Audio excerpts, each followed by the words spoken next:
Hi, I'm Daz, and welcome to Conjured Sound Healing's complimentary sound tutorial. Today, I want to speak with you all about playing your Conjured Sound Healing crystal glass bowl and the do's and don'ts of playing your bowl. So today we're going to be using our 6 to 8 inch crystal sound bowl in the note of G for our throat chakra. These bowls all come with the O-ring as well as a mallet, which is our tool used to omit sound from your bowls. Now, it's important to place the bowl on top of the O-ring in the middle. The O-ring needs to be centered in order to balance the sound that omits from it. Now, of course, it's impossible to be perfect, and we don't always need to seek perfection. Just simply look through the bowl as they are transparent for quality to the bottom, and you'll be able to see the O-ring. Place it securely in the middle. One of the important parts of the O-ring is it allows the bottom of the bowl to be protected from hard surfaces. It also allows that balance for a smooth, even play of your crystal sound bowl. And now we have our mallet, and this is used to... The mallet is actually the tool we use to play the bowl. And one tool that we all have, outside of being grounded if possible, is being rooted in intention. Intention is one of the most important tools when it comes to playing your crystal sound bowl. And so I hope that you all take the time to take some deep breaths with me before moving forward. So I'm going to inhale for 3 seconds and then exhale for 3 seconds. And I'm going to do this 3 times. So inhale.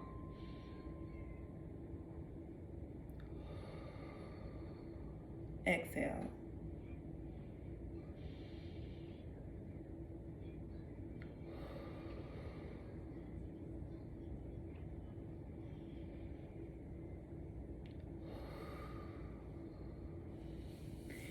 Very good. Now that we're perfectly centered and prepared with intention to go ahead and start our bowl, let's talk about the do's and don'ts of playing our crystal sound bowls.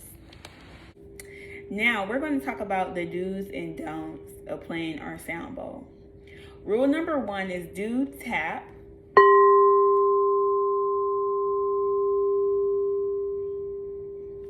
Rule number 2 is do go in circles.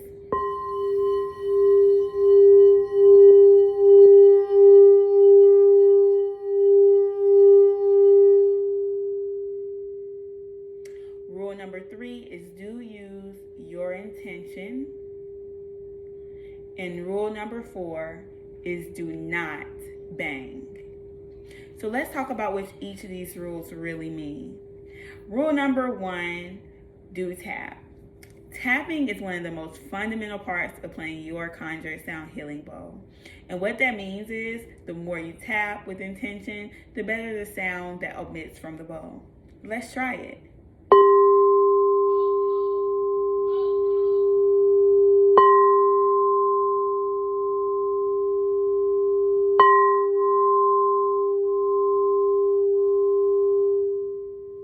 Tapping is also one of the ways that you can play your bowl. It's not necessary to use each way each time. It's more so about your intention and what feels good to you. Now we're going to go about playing it in a circular motion, which is rule number 2.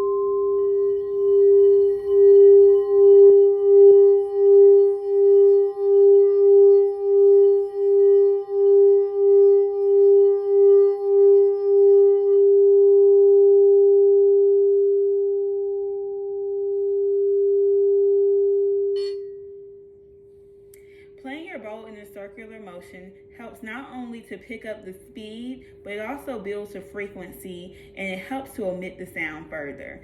So that's one of my favorite ways to play the bowl. But again, tapping is also a great tool, as well as going in circles. Now let's see what happens when you use rule number 1 and rule number 2 together, tapping and going in circles.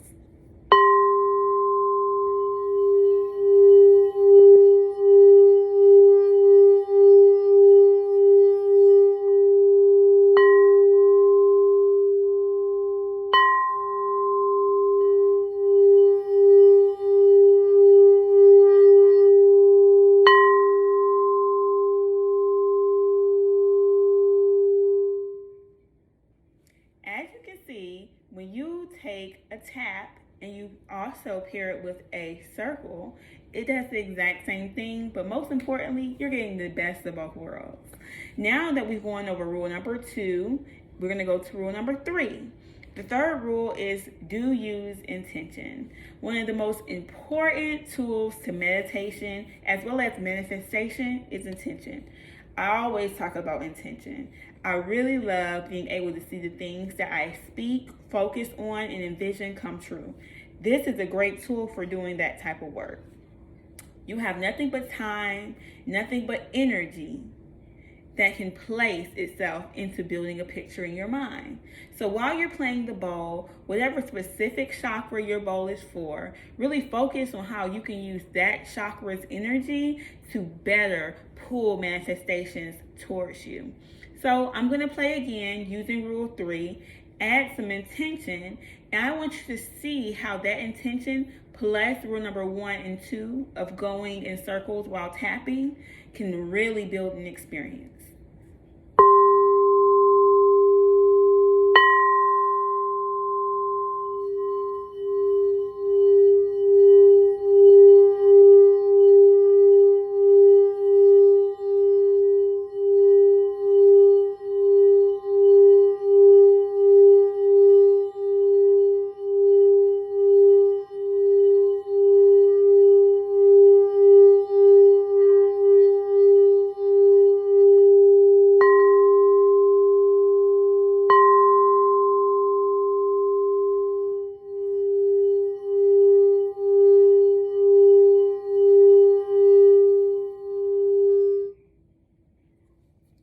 So, as you can see, I really pull more of this energy from this bowl and give more energy to this bowl in a really energetic and spiritual way when I call in intention.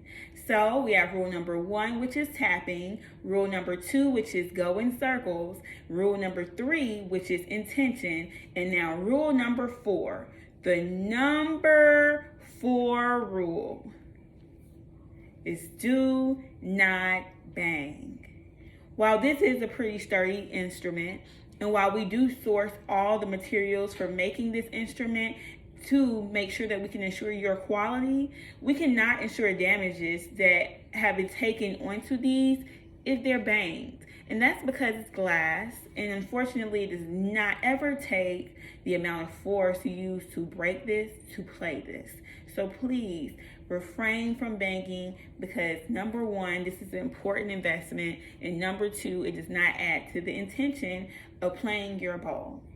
So now that we've gone through all 4 of the do's and don'ts of playing your Conjured Sound Healing bowl, I would love if you guys try playing your bowl for the first time and sent me over some of your feedback.